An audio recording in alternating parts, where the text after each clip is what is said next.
Okay, so let's go ahead and talk about Hytale. This is going to be pretty much, I would call this a first impressions review because as of the launch of the game, where January 13th, I believe it was, it's still in early access. So if you're watching this in a future date, there's going to be some changes. And if you're watching this, even when it's released, it's going to be completely different. But I'm going to explain exactly what this game is, what's in the game currently, and who I pretty much recommend the game to. Really quick, I have to say it is worth playing under some sort of expectation, right? So what is Hytale? Pretty much, there's no getting around it. This is kind of like a sort of Minecraft clone.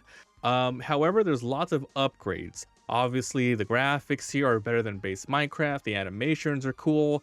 Like really good sprite work, not sprite work, but like model work with lots of different moving parts.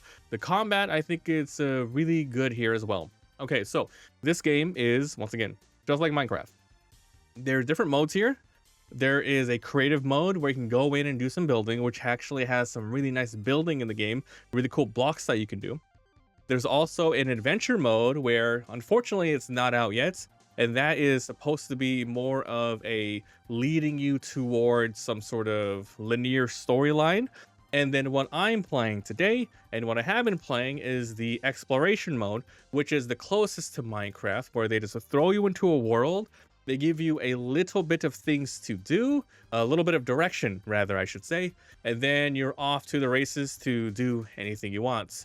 So basically, you can go out and explore, build houses, start building a lot of workbenches. However, unlike Minecraft, the way you craft in this game is simply just have the materials that you need and put them into the correct workbench. And then after a couple of seconds, the output will give you what you need. So you don't have to put like a stick, 3 stones, and turn into a pickaxe. You don't have to do that in this game. You just have to have the right stuff in your inventory. It's so weird because playing a lot of this game, it really just feels like I'm playing a modded version of Minecraft. I used to do like epic mod packs for Terraria and also Minecraft, where you would add a lot of cool quality of life stuff, lots of new content, and honestly, this game, it feels just like I'm playing a huge epic mod pack version. That's not to say it's not its own thing. I feel like if you've never played any sort of Minecraft mods, you're going to think that this is pretty cool. But if you have done a ton of those, I think what's in the game right now just doesn't really do it. It's decent, but I don't think it's worth like spending hours and hours and dozens of time. I feel like if you get the game early like I did, you are supporting them so they can continue to work and continue to keep putting updates. But after a ton of time with it, I feel like I've done everything I want to particularly do, and I'm going to go ahead and drop it, but I am 100% committed to coming back to the game once it finally comes out in version 1.0. So the current goals in the exploration mode that you can technically do is, well, here's what I did, right? I built a house using a lot of the cool new building stuff that you can do in the game. I put roofs down, I turned blocks into decorative blocks, I built a lot of furniture, I grabbed lots of cool statues. You can see here I put ropes with lanterns on them. I did a lot of the cool building stuff. I think it's really good. You can get really creative with all the things that you get. There's tons of blocks which turn into their own sort of styles and things, which is kind of cool. Then the other things you can do is start building up your base here, and there's lots of different ways, lots of different meanings for what's building up your base. So you can pretty much work towards unlocking all the workbenches. So every workbench that you make, even the basic one, you can level up. You get basic sort of recipes like, oh, you can go ahead with a armorer's bench. Once you make that, so you can make a copper armor, iron armor, but then you have to level up the workbench via finding certain ingredients. Then it hits like a level 2, then you have access to stuff like thorium and like shadow weaver armor and stuff like that, and that's pretty much a goal that you can do. One thing that people don't really get about Minecraft if they never played it is what the actual goal is. And technically, yeah, you can go defeat the Ender Dragon and you get credits, but it's kind of like the appeal of it is you really make your own fun, and the same applies for here. You have a lot more direction of things you want to do, but overall you're just trying to just do whatever you want to do. So I was focusing on building up once again, crafting every single bench I could, trying to get some tames, animals and horses and chickens and whatnot, making farms, making a mine to go down, seeing what is around you and everything like that, which is kind of cool. But I think the biggest sort of narrative here that you can do, like a big goal, is getting memories and then giving them to a forgotten temple. And basically how that works is once you unlock the forgotten temple, wherever you spawn in the procedurally generated world, it's saying, hey, this is the forgotten temple, you should go to it ASAP. So once you do that, you can go ahead and go to the townsfolk, and you can actually go into their village, which is in another portal. This portal is kind of like a safe haven where you can't actually hit any enemies here, can't attack any animals, nor can you even break any of the furniture. You can basically talk to the NPCs, a little bit of trading here and there, but there's like a big pillar in the middle where it says you can deposit your memories there, and then you can get rewards. Memories in this game, in this current iteration of the game, don't know if it's going to change later, come from you pretty much meeting different entities. So a rabbit, a turtle, a skeleton, a boss, fish. Once you go to those sort of living things or undead, whatever, it goes into your internal memory, and then you go in here and then you deposit them. Then once you get to a certain amount of them, you get rewards, kind of like a track. So 10 memories. Ooh, you unlock new seeds, new decorations. Now you have 20 memories. Oh, more teleportation limits, that sort of thing. And then I believe there's like 200 plus memories, maybe 200 to 300. I forget the exact number. It might even be 400. But there is like a huge goal, which is kind of cool. However, that is very RNG heavy. You can kind of mitigate it by going to the exact biomes where certain things might spawn. And then you can go to like, lots of different areas and fight bosses and whatnot. But that's a long-term goal with this sort of game. And that's kind of like the only real sort of goal you have right now, other than getting stronger, because to go meet those new people, those entities, you kind of have to go in dangerous situations. You got to keep digging down as far as you can. You have to keep going away from your spawn, going to different sorts of biomes, which equal more danger. And the danger in this game is like skeletons, wolves, spiders, poison stuff, trolls. You got armies of them inside a base you can go ahead and explore, lobbing enemies, explosion traps everywhere. So it's the gambit of the sort of fantasy type of deal here. So that's pretty much the overall goal. I guess some cool notable things that this game is there, unlike Minecraft, there's a lot of pre-generated structures, like set structures, but randomly placed in the world.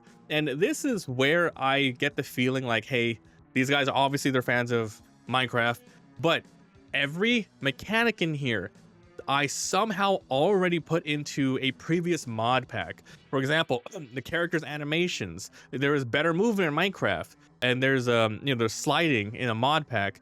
There's also ledge grabbing. There's even the thing where you go mine copper or you mine iron. It juts out of the wall. It does that in some of the mods I was using. Also, all the building stuff. So unfortunately, none of this felt new or groundbreaking, but that's because I already tried to make Minecraft exactly like this. However, this is in the base game, which is kind of cool. So then we can go into my opinion on who should be playing this game. In early access, if you love Minecraft, if you love Terraria, and you love those sort of open-ended-ish kind of games, I would say this one's not bad. In its earliest state, there was actually more content than I expected, which is really cool. It's just a very, very slow burn type of game. I definitely should say you probably should play with friends if possible, because it's just easier to get things done, a lot more faster. Someone can build, someone can go out and get some stuff. That would be kind of cool. But then there's some things that I did in the mod pack which can't be replicated here, at least maybe not yet. Like automation and stuff like that. But yeah, this game is a complete work in progress. Lots of things on the roadmap. So if you guys wanted to check it out, I really feel like it's not bad. It's just, if you played a lot of modern Minecraft, you're not going to be impressed. But I feel like with all the potential they have here, all the things they say they want to come out, they're even working on a better generation. Like right now they're in like world generation 1.0, and in the game you can find portals to actually teleport you to generation 2.0 type of structures, so you can go and explore. And then they said later on, once they perfect that sort of generation, they're going to put them into the regular game. So when you make a new world, it's going to generate and be even more complex, and throw out more different stuff like that. So that's why I don't want to put too much time into the current game. Things are going to change a lot, but I'm actually glad I grabbed it in early access. I only got like the cheapest one, like $15 one. Yeah, the only thing you get for the more deluxe ones is a little bit more cosmetics, right? You get like just specific skins, like steampunk, that type of deal, and you also get like capes, which is great. But yeah, I'm glad I'm playing it. Probably could just uninstall it. I'm gonna keep my eye on it. It's not on Steam or anything. It has their own launcher. But yeah, it's not bad. It's just I've played so many games that this one just doesn't do it yet. But I have a feeling this one's going to be amazing once it's completely done. But I was impressed with the sort of foundation they had here. It just needs a lot more quality of life. More better generation. There's a lot of the quality. Well, one of the big quality of life things that kind of sucks is organizing your stuff. They have a thing in the game where you can put things in chests, and then there's a button on the chest that says, hey, you press this button, everything from your personal inventory will go into the chest and it will stack upon stack. So if you have like wood on you and you have wood in the chest, you can press the button and it automatically goes there. That's amazing. That's great. However, they need one. It's annoying when you have to do it for every single chest.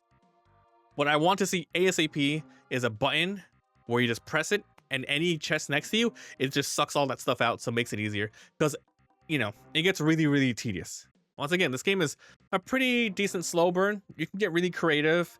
And yeah, I think a lot of people are definitely going to have fun with the base game.